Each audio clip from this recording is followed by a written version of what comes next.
The waiting room at St. Mercy Hospital in Chicago smelled like antiseptic and old coffee.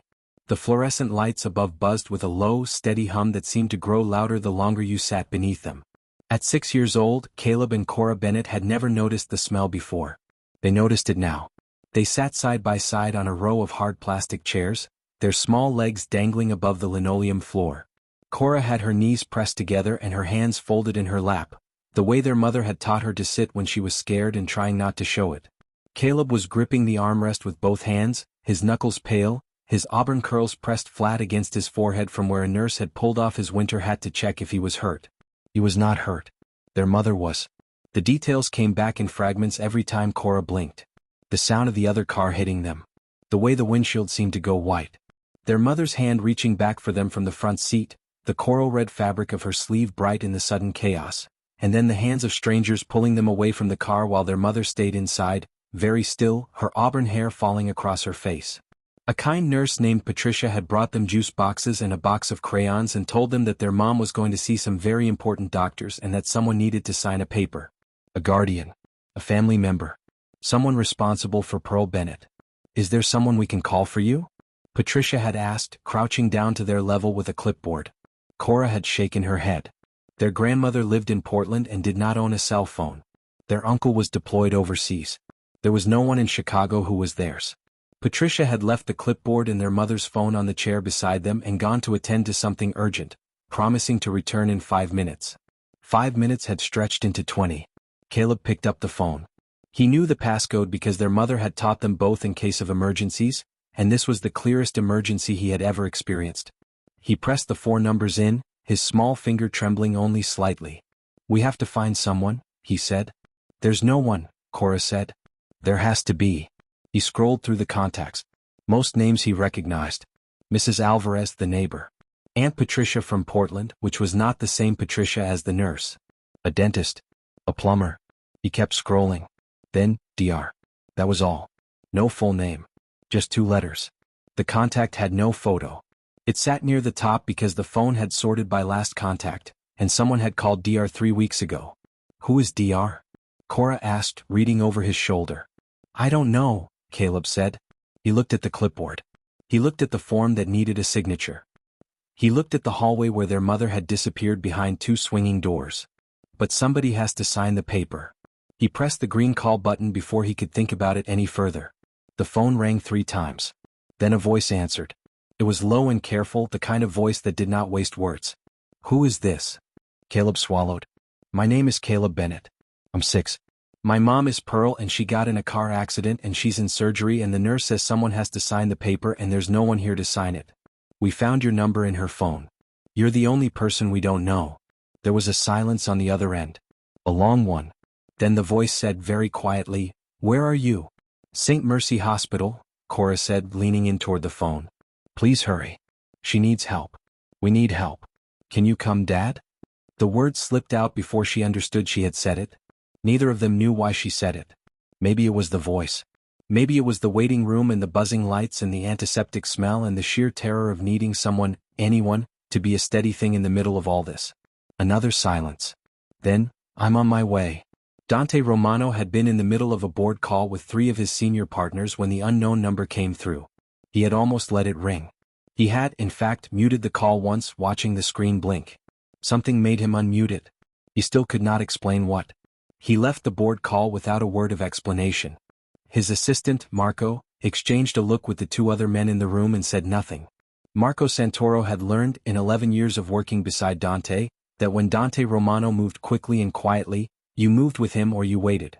He drove himself, which was unusual.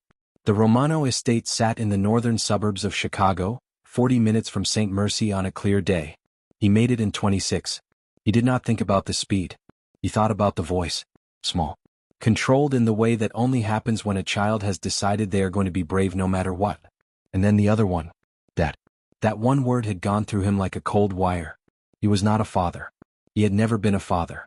He had been, for the better part of 20 years, the head of the Romano Group, which was a name that meant many things to many people in Chicago, and almost none of those things were simple. He parked and walked into the hospital without breaking stride. At the reception desk, he gave Pearl Bennett's name and said he was family. The woman behind the desk looked at his neck, at the edge of the tattoo that ran up from under his collar, and then looked at his face and then looked at the information on her screen. "The children are in the main waiting room, Mr. Romano," he said. "Which way?" She pointed. He found them exactly where they had said they would be. Two children with auburn curls and green eyes, sitting side by side in hard plastic chairs. They looked up when he entered and neither of them moved for 3 full seconds.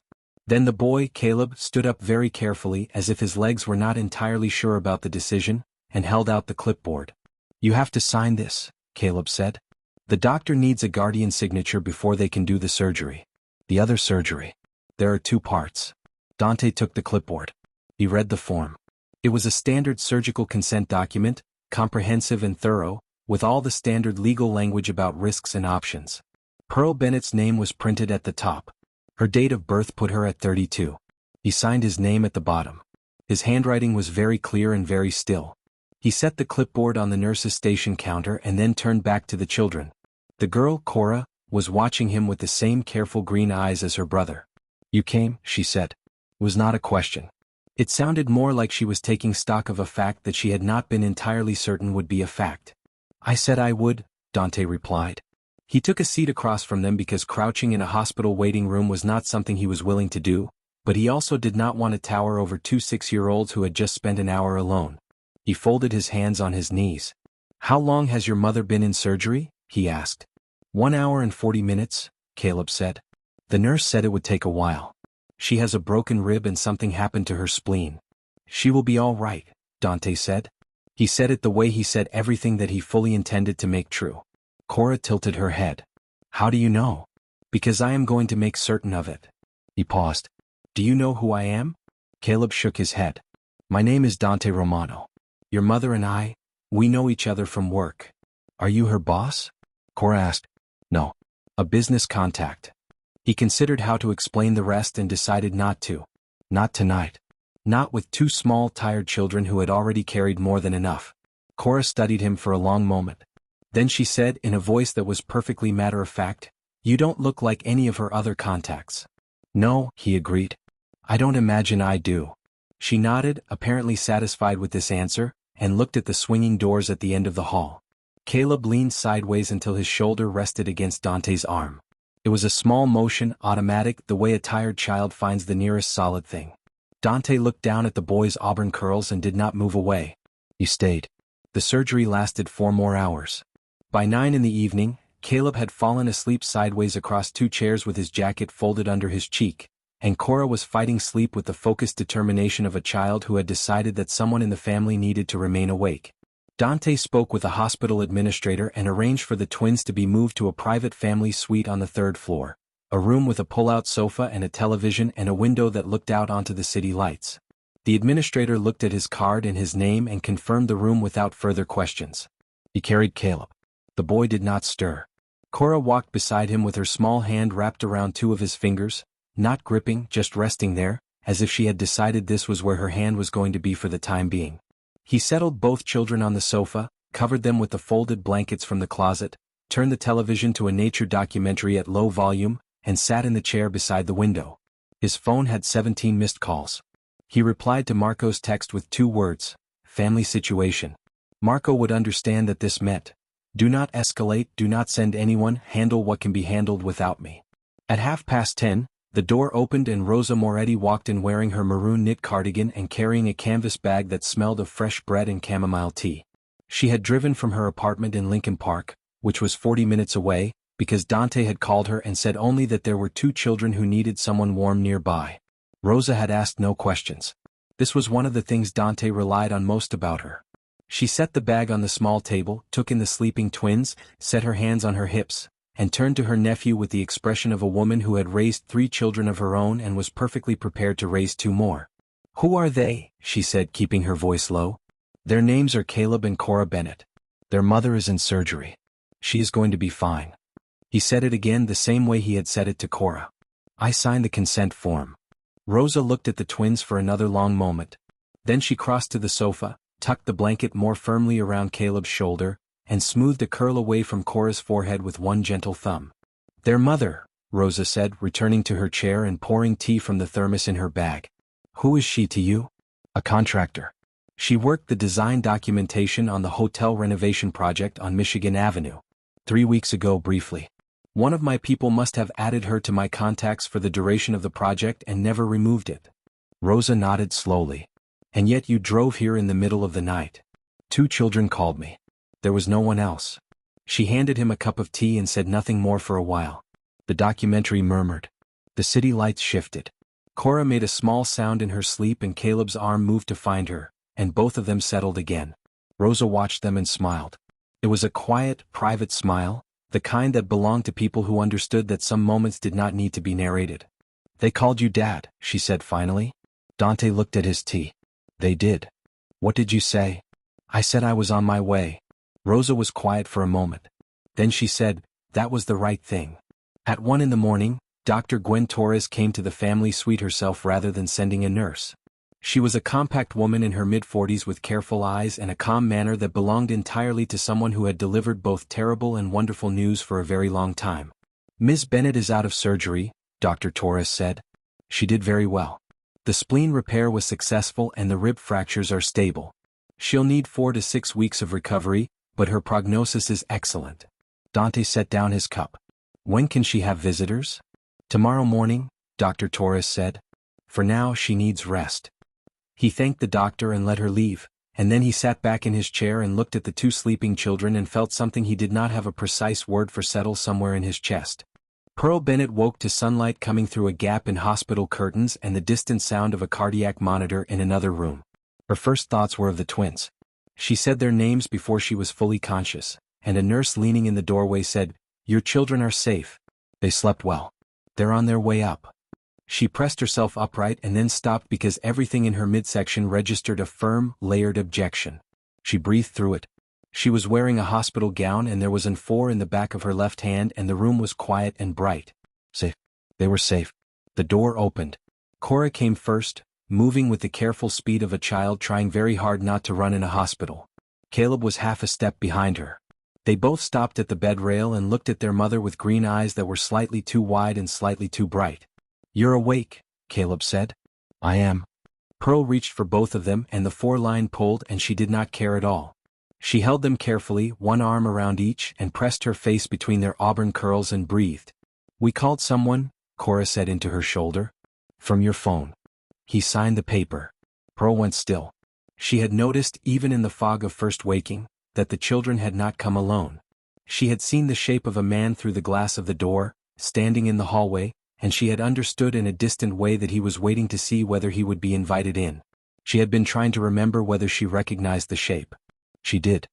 He's outside, Caleb said. He waited all night. His aunt brought tea.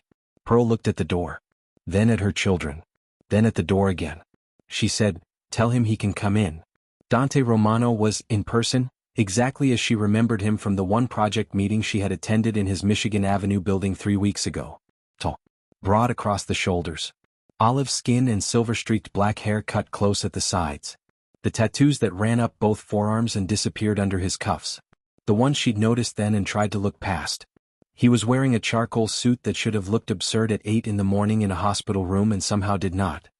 He stood at the foot of her bed and did not pretend that the situation was anything other than what it was. I'm glad you're awake, he said. Mr. Romano. She said his name carefully, measuring it. My children called you. They did. My phone. She was working through it. The project. Your team added you as an emergency contact by mistake, at the end of the renovation briefing. I meant to remove it. It appears it served a purpose.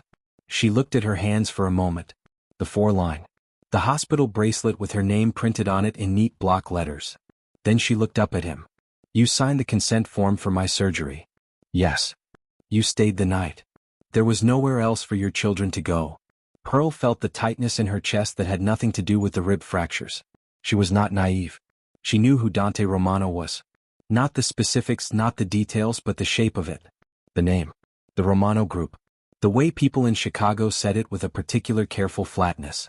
She had taken the project because the work was good and the pay was better and she had 2 children to raise on a contractor's income.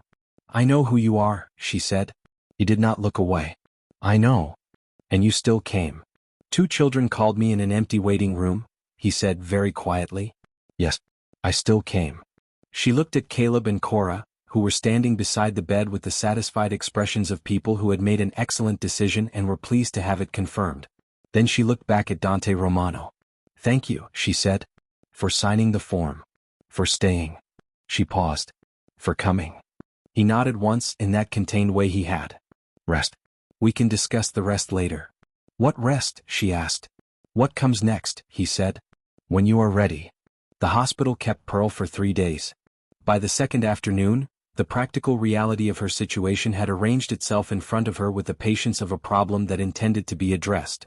She had no family in Chicago. She had a third-floor walk-up apartment in Wicker Park, which was fine for a healthy woman and 2 6-year-olds but was not fine for a woman who had been told she could not climb stairs for 2 weeks and could not lift anything heavier than a quart of milk for 4. She had a contractor's health plan with a deductible she had not budgeted for. She had 2 children who needed to return to school on Monday, a school that was 20 minutes from the hospital and 40 minutes from her apartment. She listed these things in her head the way she listed project specifications. Calmly. Practically. Without letting the list become something larger than it was. Dante came each afternoon during visiting hours. He brought coffee for himself and herbal tea that Rosa sent, and he sat in the chair beside the window and they talked. Not about the Romano group. Not about the shape of his life and the shape of the risk she had taken even in that one afternoon of project work in his building. They talked about logistics. About what she needed. About what was possible. On the third afternoon he said, My estate has a guest wing on the ground floor. 4 rooms, a private entrance, a full kitchen. Your children can each have their own room. There are no stairs. Pearl set down her tea. Mr. Romano. Dante. Dante. She tried the name and found it fit better than she expected. That is a significant offer. It is a practical one. You cannot go home. You cannot afford the aftercare facility the hospital recommends. Your children need stability and their school is 12 minutes from the estate. I can't accept a house from you. It is not a house. It is a wing of my house. He paused. For the duration of your recovery. 4 to 6 weeks. After which you return to your apartment or wherever you choose. No obligations. No expectations. She looked at him steadily. This was a man who did not make empty offers. She understood that. She also understood that living in his house for 6 weeks with her children was not a small thing, regardless of the practical logic of it. Why? She asked. Not suspiciously. Genuinely. He considered the question with the same care he seemed to give everything. Because your children called me and I came, he said. And now you need help and I can give it. And because I am trying, in various ways, to be a different kind of person than I have been. This is one of the ways. It was the most he had said about himself in 3 days of afternoon visits. Pearl looked at the window. At the city outside. At the 4 she would lose tomorrow and the stairs she could not climb and the 2 children who had already navigated one disaster with remarkable steadiness. I'll pay you back, she said. When I'm working again. You don't have to. I want to. That matters to me. He was quiet for a moment. Then he said, All right. And I want to be clear about what this is, she continued. A temporary arrangement. Practical. I'm not looking for complications. Neither am I, he said, and the way he said it was honest enough that she believed him. And then he almost smiled, which was a different thing entirely from smiling, just the slight shift of the corner of his mouth, and she noted it and looked back at the window. Caleb and Cora are going to be very pleased, she said. They have already been informed, he said. She turned to look at him. You told my children before you asked me? Rosa told them. I did not tell her to.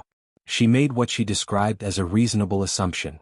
Pearl pressed her lips together and was quiet for a moment and then, in spite of everything, she laughed. It was a short, careful laugh because of the ribs, but it was real. The Romano estate sat behind iron gates on a private road in Lake Forest, 40 minutes north of Chicago's center. It was large in the way that certain things are large when you are not prepared for them. The driveway alone was longer than Pearl's city block. There were oak trees along it, still bare in early March, their branches making clean patterns against a pale afternoon sky. The guest wing was as described. 4 rooms, a private entrance off the east side of the house, its own kitchen with white cabinetry and a window that looked out over a terrace. Caleb and Cora claimed their rooms in under 4 minutes, a process that involved a brief argument about which room had the better view, a ruling from Rosa, and the immediate procurement of drawing supplies from a bag Rosa had already, for reasons that defied expectation, prepared and brought along. Pearl stood in the kitchen of the guest wing that first evening and made a mental list of things that were true. The rooms were clean and the linens were fresh and the refrigerator had been stocked. There were no conditions attached. There was a woman named Rosa who fed children buttered bread at the kitchen island and told them stories about growing up in Lake Como with the cheerful confidence of someone who had been doing it all her life. There was a man who had signed a consent form for a stranger's surgery and then waited, alone, through a 4-hour night. She was still working out what to do with that fact when Dante appeared in the kitchen doorway in a navy blue sweater, no jacket, rolled sleeves, the tattoos on his forearms visible in a way that the charcoal suits had half concealed. He was carrying a folder of papers and he looked, in a way that surprised her, tired. "Are you settling in?" he asked. "Yes, thank you. Rosa is a force of nature." "She is," he agreed. He set the folder on the island. "I have a call in 20 minutes but I wanted to check in first." Pearl looked at the folder. At the stack of documents visible through the plastic cover. Business papers, property schematics, what looked like a brand identity document. She recognized the format from her own project work. "What is that?" she asked. "The new venture. The hotel group." He said it simply, without deflection. "I have been working on the transition for 2 years. Romano Group becomes Romano Hotels. Fully legitimate. All existing holdings restructured through legal acquisition and rebranding." She looked at him. 2 years. It is not a quick process. There are financial structures that need to be unwound carefully. People who need to be transitioned, compensated, redirected.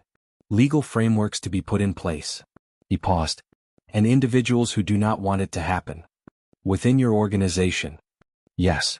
She appreciated that he said it directly. She respected directness above most things. "And you're telling me this because you asked me, on your 3rd day in the hospital, why I came. I gave you part of the answer. This is the rest." He picked up the folder. "I am trying to leave something behind. I would prefer that the people around me while I am doing that understand what they are around." It was a careful thing to say and she knew it. She also knew it was the truth. "I used to work in corporate real estate documentation," she said. "Before the freelance work. I know what a brand transition looks like. I know what the legal language sounds like." "I know," he said. "Your resume is in my project files. Your firm handled the documentation for the Michigan Avenue renovation." She looked at him and then at the folder. "What does the marketing structure look like right now?" He set the folder in front of her.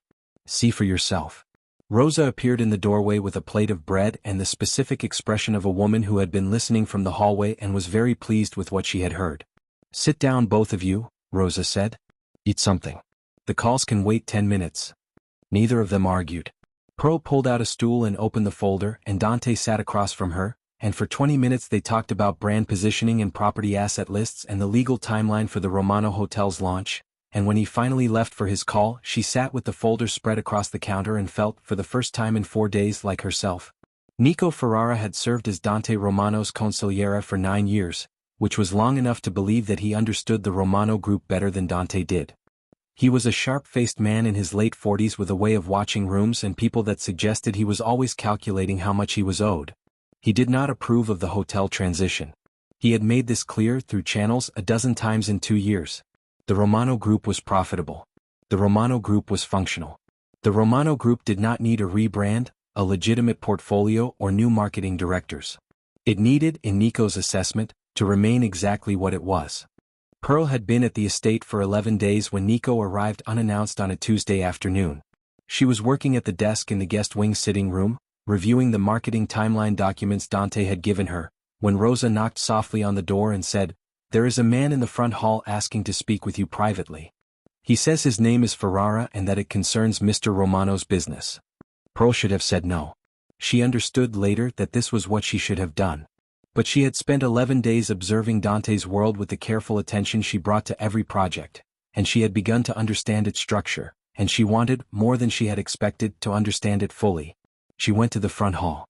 Nico Ferrara was well dressed in a way that emphasized its own intentionality. He had a thin smile and eyes that moved around the room before they settled on her, and he did not offer his hand. "Miss Bennett," he said. "I've been wanting to speak with you." "About what?" "About the nature of your arrangement here." He said the last word with a particular emphasis that made her straighten slightly. "Dante is a generous man. But he is also a practical one. Whatever he has offered you, I want you to understand that it has a context. A history. The Romano Group has existing structures that do not accommodate complications. Are you threatening me? She asked. She said it without heat, the way she would ask a contractor to clarify a specification. I am giving you context, he said. I don't believe you are. He looked at her for a moment and something shifted in his expression, a recalibration. He was not accustomed to being answered that plainly. Before he could respond, the front door opened. Dante came through it with Marco 3 steps behind. He looked at Pearl, then at Nico, and the quality of the room changed in the way that rooms change when someone enters them who understands the exact weight of what they have walked into. Nico, he said. His voice was very even. Dante. Nico adjusted the cuff of his jacket.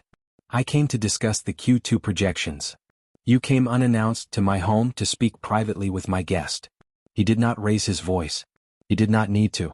We will discuss the Q2 projections in my office, tomorrow morning at 9 o'clock. Marco will see you out. Nico looked at Pearl one more time. Then he nodded, a slow, controlled nod, and followed Marco toward the door. When they were gone, Pearl said, he was not here about projections. No, Dante said. He was not. He's afraid of the transition. He has reasons to be. Dante's expression was very still. There are irregularities in several of the accounts he manages. Marco has been documenting them for 4 months. Pearl looked at him. So this is not only about philosophy. It rarely is. He paused. I am sorry he came here. It will not happen again. I handled it. Something in his expression shifted then, very slightly. Yes, he said. You did. The week after Nico's visit was quiet in the way that certain weeks become quiet after something has passed through them. The estate settled. The children went to school and came home with drawings and homework and, in Caleb's case, a friendship with the neighbor's son that required negotiation of a standing Thursday playdate. Rosa made osso buco on Wednesday and taught Cora how to properly set an Italian table, which Cora took extremely seriously and which resulted in a dinner table arrangement of startling formality. Dante worked. Pearl watched the rhythms of the house and the man who ran it, and what she saw was different from what she had expected. He was contained in his authority. He did not perform. He gave instructions once, clearly, and expected them to be followed, and they were, not out of fear but out of the kind of established trust that accumulates between people over years of proving reliable. Marco deferred to him. The household staff worked around him easily, not nervously. Rosa corrected him regularly and he let her. With Caleb and Cora he was different again. He was not trying to be warm. He simply was, in the way that people are warm when they are not thinking about it. He helped Caleb with a math worksheet one evening without making it a significant occasion. He admired Cora's drawing of the oak trees without looking like he was performing admiration. The children had adopted him with the complete certainty of 6-year-olds who have made a decision and do not expect it to be overruled. Pearl thought about this carefully, the way she thought about things that mattered. They developed a habit, by the 3rd week, of working at the kitchen island after the children were in bed. She was building out the marketing framework for Romano Hotels. Brand voice, property positioning, the target guest profile for each of the 4 properties in the initial portfolio. He reviewed operations documents and answered emails and occasionally looked up to ask her a question about market research or guest experience benchmarking. Questions that were specific and intelligent, and told her that he had been thinking about this transition very carefully for a long time. One night she asked, "What made you decide? 2 years ago when you started?" He set down his pen. The kitchen was quiet. Rosa's light in the far wing was off. Outside the window the oak trees were still and the yard lights made the frost on the grass bright. "A man I respected died," he said. "He had run the group before me. He was 71 and he died alone because everyone who loved him had either left or been driven away.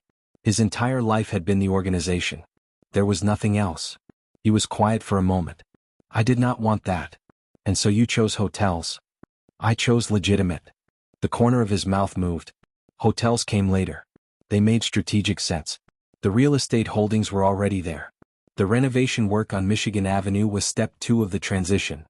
Which is why my firm was contracted." "Yes." He looked at the documents spread between them. "Which is how your number ended up in my phone." "Which is how Caleb called you." "Yes." Pearl looked at her own notes. At the brand guidelines she had been drafting.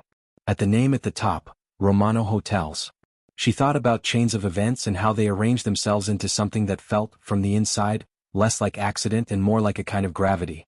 "I want to keep working on this," she said. "After the recovery. Not as charity. As a proper contract." He looked at her steadily. You are already the best marketing mind this project has had. I will take that as a yes, she said. It is a yes, he said. He paused. Pearl. She looked up. I am glad, he said very quietly, that your children called me. She held his gaze for a moment longer than was strictly necessary and then looked back at her notes and said, So am I. The Romano Group's board met on the first Thursday of every month in a conference room on the 42nd floor of a building on Wacker Drive with floor-to-ceiling windows and a view of Lake Michigan that on clear days stretched past the visible horizon. There were 7 board members. 5 of them had been with the group for more than a decade. 2 were newer, brought in during the first phase of the legitimacy transition 2 years prior. Nico Ferrara had been the 8th, the consigliere seat, which was not technically a voting seat but which had, in practice, carried significant influence for 9 years. He walked into the meeting at 9:15 4 minutes late, which Pearl would later be told was not accidental.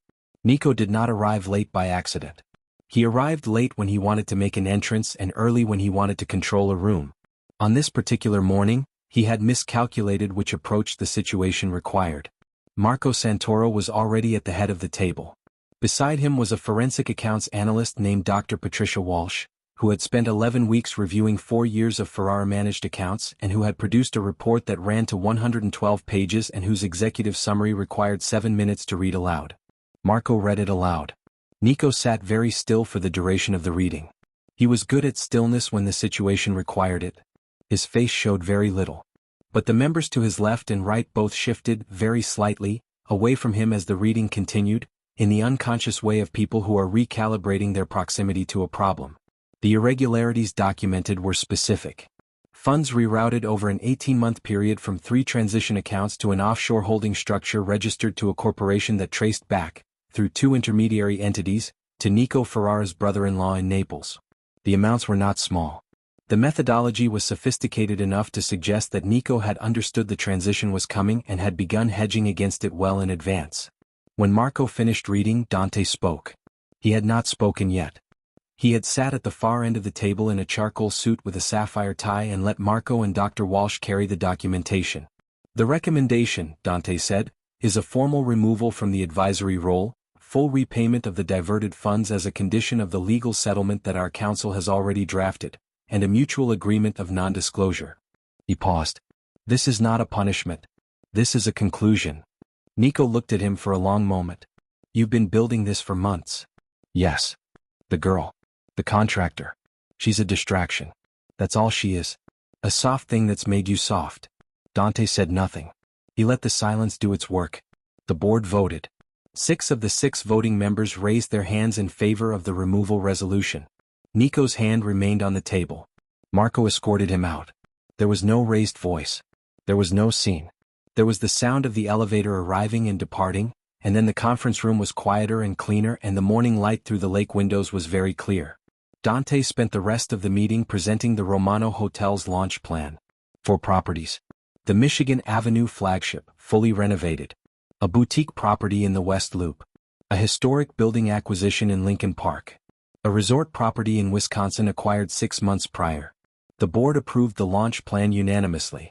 Dante called Pearl from the car on the way home. The call was 3 minutes long. He told her the outcome. She was quiet for a moment and then she said, "How do you feel?" "Like something has been put down that I have been carrying for a very long time," he said. "Good," she said. "Come home." He drove the rest of the way without the radio.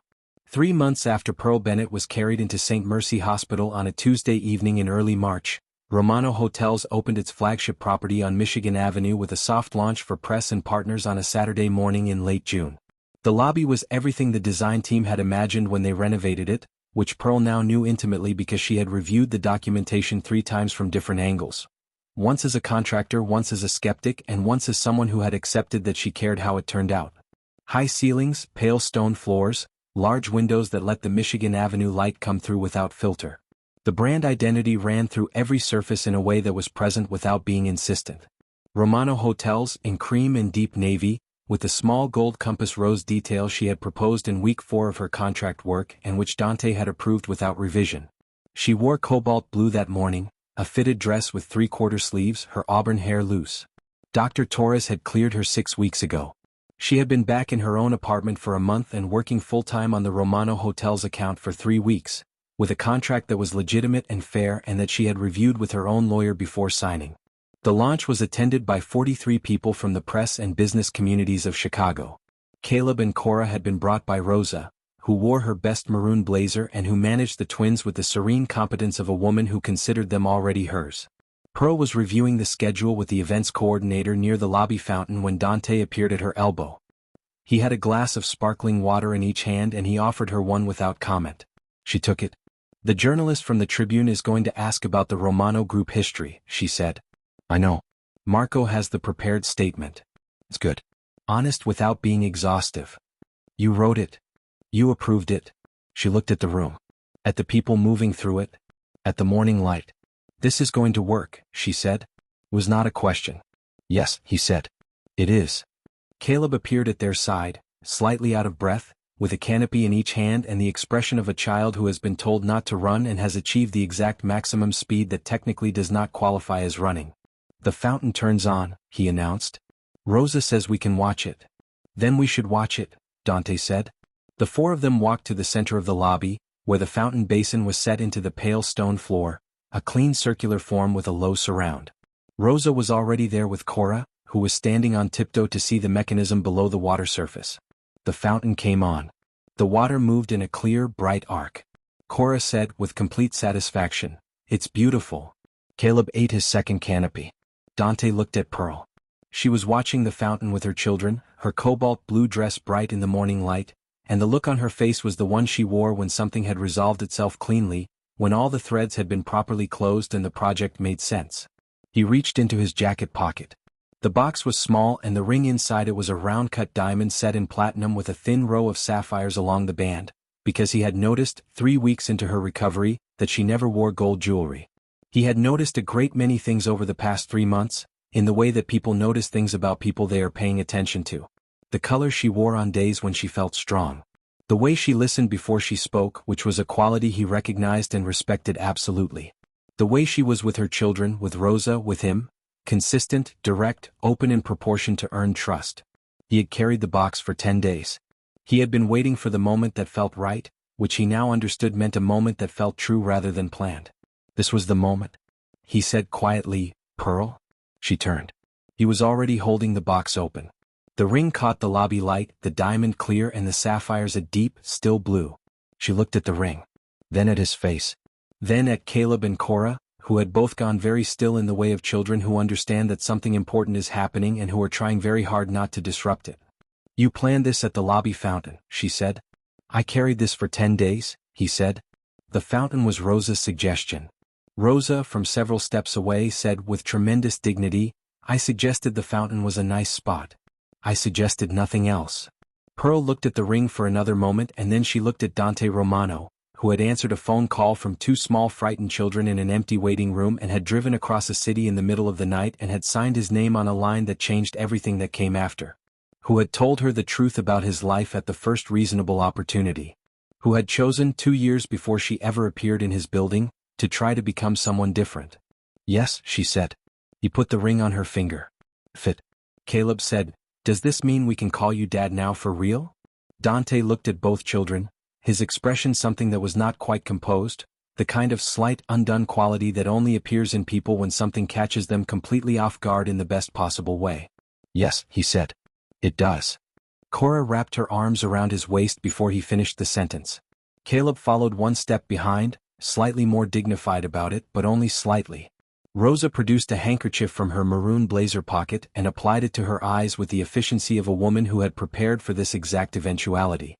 The fountain turned in its clear bright arc. The morning light came through the lobby windows. The room was full of people who did not yet know what had just happened at the fountain, and in the middle of all of it, Pearl Bennett, in cobalt blue, held the hand of the man who had answered, and felt the clean, specific satisfaction